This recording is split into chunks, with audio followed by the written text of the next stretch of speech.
Oke, baik teman sekalian, kita lanjut ke materi yang terakhir untuk minggu ini, yaitu View V4 Directive. Nah, jadi dengan JavaScript normal, kita mungkin ingin membuat sebuah elemen HTML berdasarkan sebuah array. Nah, kita juga bisa menggunakan sebuah for loop dan di dalamnya kita juga ini perlu membuat elemen dan menyesuaikannya. Lalu kemudian menambahkan setiap elemen ke halaman kita. Nah, elemen-elemen ini tidak akan bereaksi terhadap perubahan dalam susunan. Nah, dengan view kita bisa memulai semuanya dengan menggunakan HTML, elemen HTML yang kita ingin buat menjadi sebuah list. Nah, dengan fitur sebagai atribut, dia bisa ini, dia bisa menjadikan sebuah array di dalam sebuah view instance dan dapat membuat view menghandle sisanya. Nah, selain itu, elemen yang dibuat menggunakan V4 biasanya secara otomatis akan mengupdate array ketika berubah. Nah, di sini ada rendering list. Nah, rendering list di view dilakukan dengan menggunakan directive V4 sehingga beberapa elemen HTML dibuat dengan V4 loop. Oke. Di bawahnya ada tiga perbedaan dari yang biasanya V4 digunakan. Nih, kita coba ya. Nah, dalam contoh ini V4 menggunakan lead tag dalam sebuah makanan pada setiap makanan eh, di dalam sebuah instance array.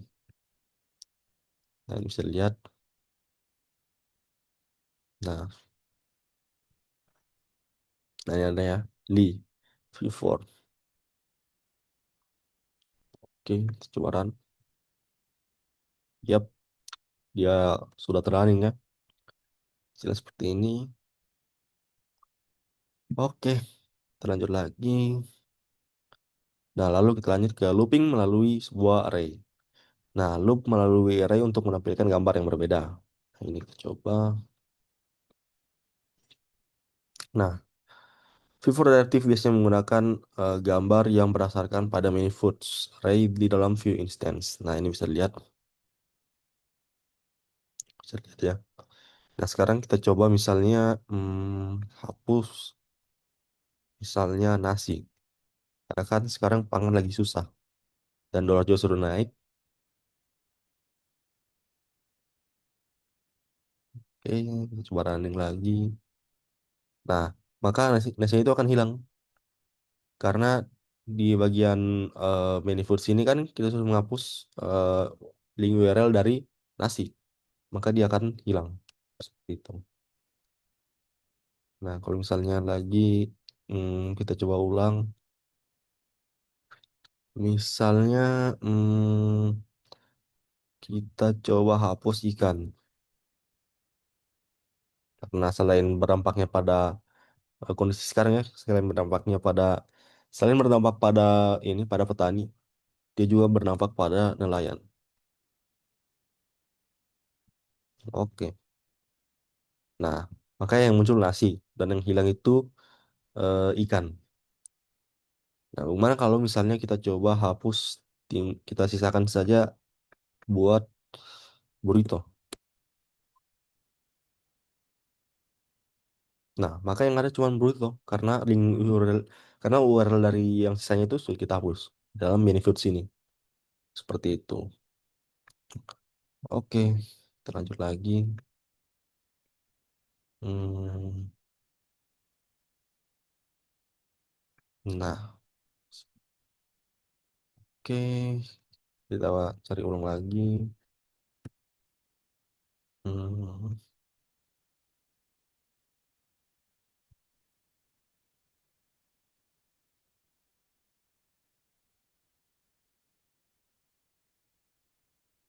nah, lalu selain itu ada loop melalui sebuah array objek. Nah, ini kita langsung coba ya. Nah, Fiverr Reactive menggunakan atau membuat sebuah image dan teks berdasarkan pada manifolds di dalam array. Oh ya, ini kita sudah coba tadi ya.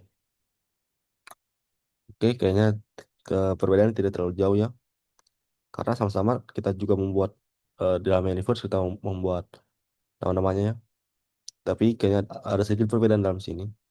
Sekarang kita coba tes eksperimen apakah dia akan tetap berjalan. Misalnya jangan kasih, kita jangan eh, ini ya, eh, jangan samakan dengan URL-nya. Hmm, apakah dikasih berjalan atau tidak?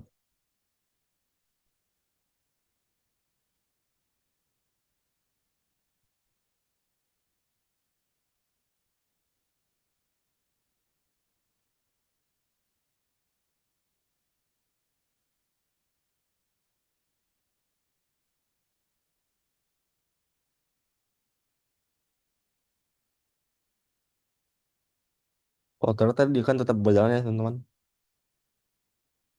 Hmm, karena oke, jadi kalau dari penelaran saya, kalau kita menambahkan sesuai dengan ini dengan URL-nya, maka dia akan tetap berjalan. Dan namanya itu bisa kita modifikasi juga. Misalnya ini. Nah, maka dia akan berjalan karena URL dari gambarnya ini sudah sesuai. Nah, kalau misalnya yang tidak berjalan itu ketika kita eh, yang kita ubah itu bukan dari namanya, tapi dari URL-nya. Seperti itu. Karena di sini kan tadinya dia cuma burrito. Nah, setelah saya edit, saya tambahkan Mexico burrito, dia tetap berjalan. Seperti itu. Oke, lanjut lagi. Nah, masuk di dalam sebuah indeks. Eh, in- nomor indeks biasanya dari sebuah array, dari sebuah elemen array biasanya menggunakan ini. Biasanya sangat ini ya, sangat berguna di dalam sebuah JavaScript for loop. Nah, beruntungnya kita dapat menggunakan sebuah indeks ketika menggunakan v-for di dalam sebuah view. Nah, untuk mengakses nomor menggunakan v-for, kita membutuhkan sebuah dua koma yang dibagi dalam sebuah perkataan. Nah, kata pertama itu biasanya akan menjadi array elemen dan kata kedua akan menjadi indeks dari sebuah elemen itu. Seperti yang tadi. Ada many foods ya. Nah, di dalam v-for directive biasanya menggunakan eh, indeks dan food name elemen di dalamnya, many foods. Nah, ini seperti itu. Many foods. Jadi kata pertama dia juga akan dibagi many many dan foodsnya ini. Seperti itu. Oke, kita lanjut lagi. Nah, kita juga bisa ini. Kita juga bisa memperlihatkan kedua array elemen indeks dan informasinya dari sebuah elemen array-nya itu sendiri. Jika elemen array-nya itu sebuah objek. Nah, maka silakan seperti ini. Nah, jadi untuk bagian URL-nya bisa kita perlihatkan juga. Maka silakan seperti ini. Oke. Oh, sudah selesai ya. Oke, baik teman-teman sekalian. Saya rasa cukup sekian materi kita untuk minggu ini. Sebelumnya mohon maaf jika ada salah kata. Dan ya, saya rasa cukup sekian ya.